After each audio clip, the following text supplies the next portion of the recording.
पिछले कई वर्षों से मैं बार बार कह रहा था कि 2047 में भारत में गजवा हिंद करने का प्लान चल रहा है। 2047 तक भारत को पूरी तरीके से भारत के कॉन्स्टिट्यूशन को खत्म करने, भारत में संविधान खत्म करके शरिया लागू करने का प्लान चल रहा है। बहुत सारे लोगों को लगता था कि ऐसा असंभव है, लेकिन अब पीएफआई ने जब कहा है कि 2047 तक हम भारत में शरिया लागू करेंगे, तब कई लोग मानने लगे कि हाँ, इसमें कुछ बात में दम है। इसलिए इस काम के लिए मैं पीएफआई को धन्यवाद देता हूँ, जिसने कम से कम उसका जो पेपर रिलीज हुआ, जो लीक हुआ, जो सबके सामने आया, जिसमें उसका प्लान हमारे देश में सबको पता चला कि हाँ 2047 में ये प्लानिंग है उनकी गजवा हिंद करने की। मैं बार बार कह रहा हूँ, अगर हम इतिहास से नहीं सीखेंगे तो इतिहास बन जाएंगे। जिन देशों ने हिस्ट्री से नहीं सीखा, आज की डेट में उनकी हिस्ट्री और ज्योग्राफी दोनों बदल चुकी है। मैं क्यों कहता हूँ कि 1947 में पहला विभाजन हुआ और 2047 में दूसरा विभाजन होगा? उसके कुछ कारण है। क्योंकि अगर आप 50 से 55 देशों की हिस्ट्री देखें तो उनको कन्वर्ट होने में 100 साल, 110 साल, कुछ को 90 साल, कुछ को 115 साल, मतलब आने एवरेज 100 साल लगा है। जैसे पर्शिया को ईरान बनने में लगभग 100 साल लगा, गंधार को कंधार यानी अफगानिस्तान बनने में लगभग 100 साल लगा, जो दुर्योधन का ननिहाल था, जहाँ से रानी गंधारी आई थी। कैकेयी को पेशावर बनने में भी लगभग 100 साल लगा, जो राजा भरत का ननिहाल था, जहाँ से रानी कैकेयी आई थी।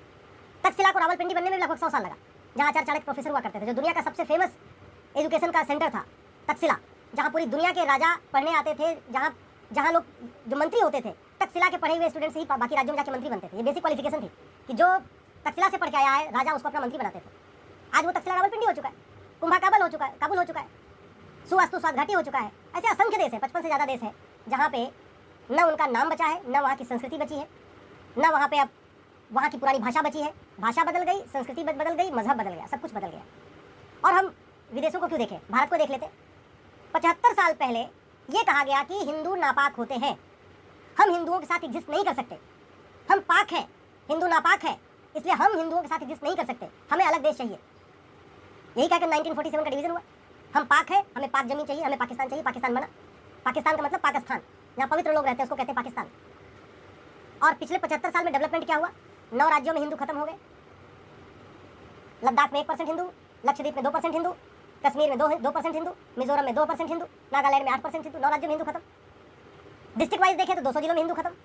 बंगाल के 14 जिलों से पलायन हो रहा है, असम के 9 जिलों से बिल्कुल माइनॉरिटी में आ चुके हैं, बिहार के 6 जिले में अपना जमीन वमीन बेच के भाग रहे, झारखंड के 3 जिलों में पूरी तरीके से पलायन हो रहा है। वहाँ तो उर्दू स्कूल वाली कहानी आपने सुना ही होगा, जहाँ प्रेयर नहीं हो रही है, फ्राइडे को प्रेयर होती नहीं हाथ जोड़ के, और फ्राइडे को छुट्टियाँ हो रही है। तो ये फ्राइडे को छुट्टी केवल झारखंड की खबर तो आपके सामने आ गई। ये फ्राइडे को प्रेयर 200 जिलों में चल रही है, पलायन 1-2 जिलों में नहीं, 200 जिलों में चल रहा है। और वैसे भी भारत में शरिया लागू करने के लिए 50% पॉपुलेशन की जरूरत नहीं है। भारत में शरिया लागू करने के लिए 20% पॉपुलेशन चाहिए, 20%। सेंटर गवर्नमेंट में सरकार बनाने के लिए 30 से 35% वोट चाहिए होता है। तो 20% एक पर्टिकुलर कम्युनिटी हो जाएगी, तो 10 से 15% तो हमारे जय भीम जय भीम हो जाएगा। तेजू दे देंगे, अखिलेश उनको सपोर्ट कर देंगे, सोरेन सपोर्ट कर देंगे, राहुल गांधी सपोर्ट कर देंगे, 10 से 15% वोट उनको ऐसे मिल जाएगा। तो जो उनका कॉन्फिडेंस लेवल है 2047 का, वो इस आधार पे है कि 20% हम हो जाएंगे, 10-12% वोट और मिल जाएगा, 30% 35% सरकार बन जाएगी, और जिस दिन सरकार बना संविधान को उठा के कूड़े में फेंक देंगे। ये उनका प्लान है। संविधान, ये देश सेकुलर है इसलिए नहीं कि संविधान सेकुलर से चलता है, ये देश सेकुलर इसलिए है कि यहाँ हिंदू मेजोरिटी में है। और 200 जिलों में जहाँ हिंदू खत्म हो चुके हैं, वहाँ सेकुलरिज्म काम नहीं करता, वहाँ संविधान काम नहीं करता, वहाँ पुलिस काम नहीं करती, FIR नहीं दर्ज होता। 200 जिलों में सबका साथ सबका विकास नहीं चलता। 200 जिलों में समता समानता समरसता की बात नहीं खत्म हो चुकी है।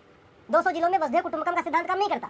200 जिलों में गंगा जमुनी तहजीब काम नहीं करती है। 200 जिलों में विश्व बंधुत्व का सिद्धांत फेल हो चुका है। अब 500 जिले और बाकी है। क्या उन 500 जिलों में जब हो जाएंगे तो उस 500 जिलों से भी पलायन करना शुरू करेंगे, तब हम जागेंगे?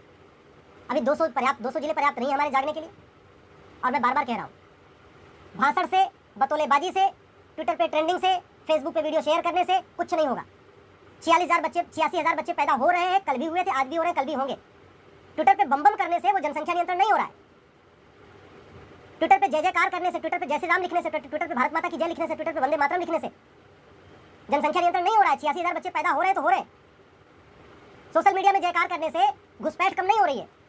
घुसपैठ 5,000 से 6,000 पर डे हो रही थी, हो रही है, कंटिन्यू रहेगी, क्योंकि घुसपैठ कंट्रोल हो उसके लिए हमने कोई व्यवस्था नहीं बनाई है। जनसंख्या नियंत्रण हो, कोई हमने व्यवस्था बनाई नहीं। और जहाँ तक नफरत का जहर है, आप एक बार जरा मदरसे की किताब उठा के पढ़ लीजिए, आपको पता चल जाएगा वहाँ क्या सिखाया जा रहा है। दुनिया का कोई ऐसा देश नहीं है जहाँ मदरसा है वहाँ शांति है। ध्यान रखिएगा, जिन देशों में शांति है वहाँ मदरसा नहीं है, और जिन देशों में अशांति है वहाँ मदरसा है। बड़ा सीधा सा रिलेशन है। जितना ज़्यादा मदरसा उतनी ज़्यादा अशांति, जितना ज़्यादा मदरसा उतना ज़्यादा मजहबी उन्माद, जितना ज़्यादा मदरसा उतना ज़्यादा जिहाद। बहुत सीधा सा फंडा है। लेकिन ये कड़वा सच बोलने से लोग डर रहे, ये कड़वी बात भी कहने से डर रहे। मदरसा बंद करने की मांग नहीं कर रहे, जनसंख्या नियंत्रण की मांग नहीं कर रहे, घुसपैठ के खिलाफ कठोर कानून की मांग नहीं कर रहे, धर्मांतरण नियंत्रण हो रहा है लगातार। बस ट्विटर पे ये बता नामांतरण हो रहा है। अरे बीमारी की बात करने से बीमारी खत्म होती है क्या? मैं सुबह से लेकर शाम तक कहूँ कैंसर हो गया, कैंसर हो गया, कैंसर हो गया, कैंसर ठीक हो जाएगा क्या? और ये जिहाद तो कैंसर है, ये जिहाद सरदर्द नहीं है कि एक गोली से ठीक हो जाएगा।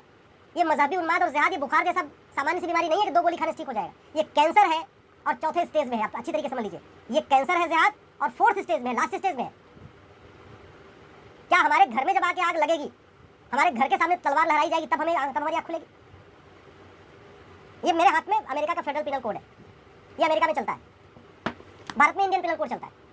इंडियन पिनल कोड के हिसाब से उदयपुर में कन्हैया तेली जो हत्या हुई, कन्हैया तेली को आजीवन कारावास मिलेगा, फांसी नहीं मिलेगा, आजीवन कारावास मिलेगा। आप लिख के रख लीजिए। और फांसी मिलनी होती तो पिछले 20 साल में सैकड़ों हत्याएं हो चुकी हैं। अंकित सक्सेना, अंकित शर्मा, किशन भरवाड़, कमलेश तिवारी, बहुत सारी, हिना तलरेजा, निकिता तोमर। आपके भी जिले में, आपके भी क्षेत्र में ऐसी हत्याएं हुई होंगी। किसी को फांसी हुई क्या आज तक? मुझे आप बताइए, किसी को फांसी हुई? अफजल गुरु और याकूब मेनन के बाद किसको फांसी हुई पिछले 20 साल? मुझे कोई एक एग्जांपल बताइए फांसी हुई। तो जब पिछले 20 साल में सैकड़ों लोग मारे गए उसी तरीके जैसे कन्हैया तेली मारा गया और किसी को फांसी नहीं हुई, तो कन्हैया तेली के हत्यारों कैसे फांसी हो जाएगी? जब हमारे पास एक ही कानून है 302, पति पत्नी को मारे 302, भाई भाई को मारे 302, पिता पुत्र को मारे 302, एक बिस्वा की जमीन का झगड़ा हो तो भी 302, सड़क पर रोड रेज हो जाए तब भी 302, गोली मार दो 302, रस्सी से गला घोट दो 302, बोटी बोटी कर दो तब भी 302। कानून ही है, कहां से फांसी हो जाएगी? इस अमेरिकन फेडरल पिनल कोड में मर्डर के लिए अलग धारा है, अलग सेक्शन है।